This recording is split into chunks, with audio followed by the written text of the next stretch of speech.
සුබ දවසක් ඔයාලට. ඔන්න මම අද අරගෙන ඇවිල්ලා තියෙනවා පීට්සා රෙසිපි එක. ඉතින් ලොකු ගණන් දීලා ගන්නේ නැතුව අපිට පුළුවන් ගෙදරදී ලේසියෙන්ම පීට්සා හදාගන්න. ඉතින් අද මම හදන්න යන්නේ චිකන් පීට්සා. අපි බලමු එහෙමනම් කොහොමද හදන්නේ කියලා. මුලින්ම මම පීට්සා ඩෝ එක හදාගන්නයි යන්නේ. ඒකට ඊස්ට් අරගෙන තියෙනවා තේ හැන්දා. දැන් මේ ගත්ත ඊස්ට් ටික මේ වගේ පොඩි බෝල් එකකට දාගන්න. ඒත් එක්කම එකතු කරගන්නවා සීනි තේ හැන්දා. ඊළඟට එකතු කරගන්නවා මද රස්නේ වතුර මිලිලීටර් 50ක් විතර. දැන් ඊස්ට් ටිකයි සීනි ටිකයි වතුරේ දී කරගෙන භාජනයේ උඩ පියනකින් වහලා පිපෙන්න තියාගන්න.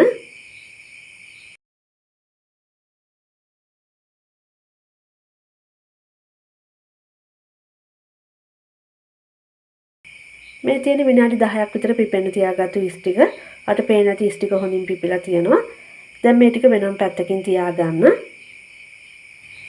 මෙතන මම පිටි අරගෙන තියෙනවා ග්‍රෑම් 350. දැන් මේ පිටි වලට එකතු කරගන්නවා ඔලිව් තෙල් මේ සැනි දෙකක්. ඒත් එක්කම ලුණු තේ හැන්දා.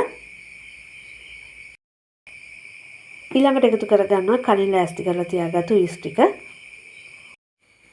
දැන් පිටි වලට එකතු කරගත්තු දේවල් ටික මේ විදිහට අතින් හොඳින් කලවම් කරගන්න.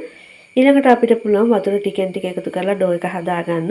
ඉතින් මේ අරගෙන තියෙන මද රස්නේ වතුර. ඒ වගේම මේ ඩෝ එක හදාගන්න අපිට වතුර අවශ්‍ය වෙනවා මිලිලීටර් 250ක් විතර ප්‍රමාණයක්. ඉතින් මේ ප්‍රමාණය ටිකක් විතර අඩු වැඩි වෙන්න පුළුවන් අපි ගන්න පිටිත් එක්ක. ඒක නිසා වතුර එකවර එකතු කරගන්න එපා. මේ පේන විදිහට වතුර ටිකෙන් ටික එකතු කරගෙන ඩෝ එක හදාගන්න.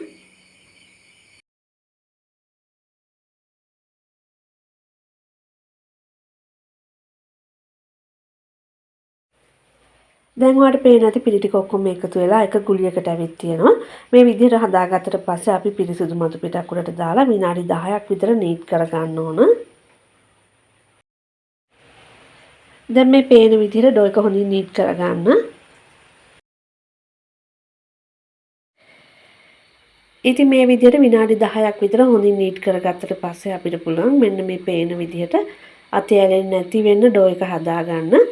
දැන් මම මේ හදාගත්ත ඩෝ එක කලින් පිටි අරන්න ගත්ත භාජනය ඇතුලෙන් තියාගෙන තෙල් තේ හැන්දක් එකතු කරලා ඩෝ එකේ හොඳින් ගා ගන්නවා. ඊළඟට භාජනයේ උඩින් කවර් කරගෙන අපි මේක ඩබල් සයිස් වෙන්න තියාගන්න ඕන. ඩෝ එක පිපෙන්න තියාගත් අතරතුරේ අපිට පුළුවන් පීස් එකට අවශ්‍ය කරන සෝස් එක ලෑස්ති කරගන්න. ඉතින් ඒකට මම මෙතන අරගෙන තියෙනවා තක්කාලි සෝස් මේස හැඳි 6ක් 7ක් විතර. ඊළඟට මේ සෝස් එකට එකතු කරගන්නවා කෑලි මිරිස් තේ හැන්දා. ඒත් එක්කම ඔරිගානෝ තේ හැඳි භාගයක්. දැන් මේ දේවල් ටික හොඳින් කලවම් කරගෙන මේක වෙනම පැත්තකින් තියාගන්න.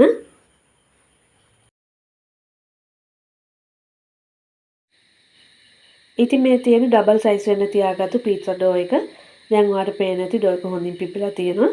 මම මේ විදිහට අතින් තද කරලා ඇතුලේ තියෙන වායු බබළු ටික අයින් කරගන්නවා. ඊළඟට මේ විදිහට විනාඩියක් විතර නීට් කරගන්න.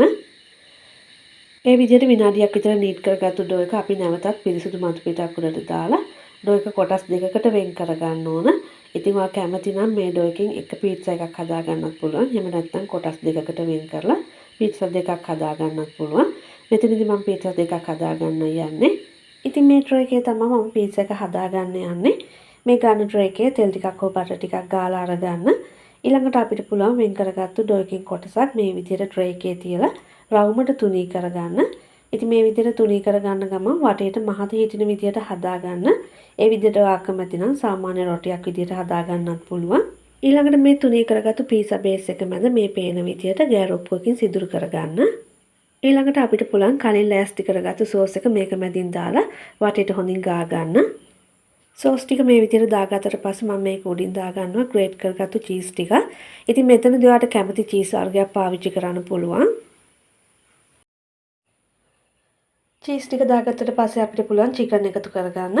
ඉතින් මම මේ චිකන් ටික බෙදලා පොඩියට කෑලි කඩාගෙන අරගෙන තියෙන්නේ. ඔයාලට තම්බලා අරගන්නත් පුළුවන් කැමති විදිහකට එකතු කරගන්න. ඊළඟට එකතු කරගන්නවා ස්වීට් කෝන් ටික. ඉතින් තියෙනවා නම් එකතු කරගන්න. මේක අවශ්‍යම දෙයක් නෙමෙයි. ඊළඟට එකතු කරගන්නවා කොටුවට කපාගත්තු තක්කාලි කෑලි ටික. ඒත් එක්කම එකතු කරගන්නවා කොටුවට කපාගත්තු ලුණු. ඊළඟට එකතු කරගන්නවා මාළු මිරිස් කෑලි ටික. පීට්සා එකේ ටොපින් ටික මේ විදිහට දාගත්තට පස්සේ අන්තිමට මම මේක උඩින් චීස් ටිකක් දාගන්නවා. ඉතින් ඔයාලට මේ පීට්සා එක ටිකක් සැරට හදාගන්න ඕන නම් ගම්මිරිස් කුඩු ටිකක් කියා ගන්නත් පුළුවන් මේ වෙලාවේදී. පීට්සා එක මේ විදිහට හදාගත්තට පස්සේ අපිට පුළුවන් බේක් කරගන්න. සෙල්සියස් අංශක 200ට විනාඩි 10ක් ප්‍රී හීට් කරපු oven එකේ විනාඩි 10ක් 12ක් අතර කාලෙකදී අපිට පුළුවන් මේක බේක් කරගන්න. ඉතින් මේ තියෙන්නේ මේ විදිහට බේක් කරගත්තු පීට්සා එක. ඒ වගේම පීට්සා එක බේක් කරගනිද්දී oven එකේ මැද රැක් එකට දාලා බේක් කරගන්න. ඉතින් මේ විදිහට පීට්සා එක බේක් කරගත්තට පස්සේ නිවෙන්න කලින් කෑමට ගන්නවා නම් තමයි හොඳ. ඉතින් මේ පීට්සා එක හොඳ සොෆ්ට් එකට තියෙනවා. ඒ වගේම තමයි මේ වෙලාවේ හරිම සුවඳයි. හරිම රසයි මේ පීට්සා එක. ඉතින් ඔයාලටත් පුළුවන් වැඩි ගණන් වියදම් කරන්නේ නැතුව මේ විදිහට ගෙදරදිම පීට්සා එකක් හදාගන්න.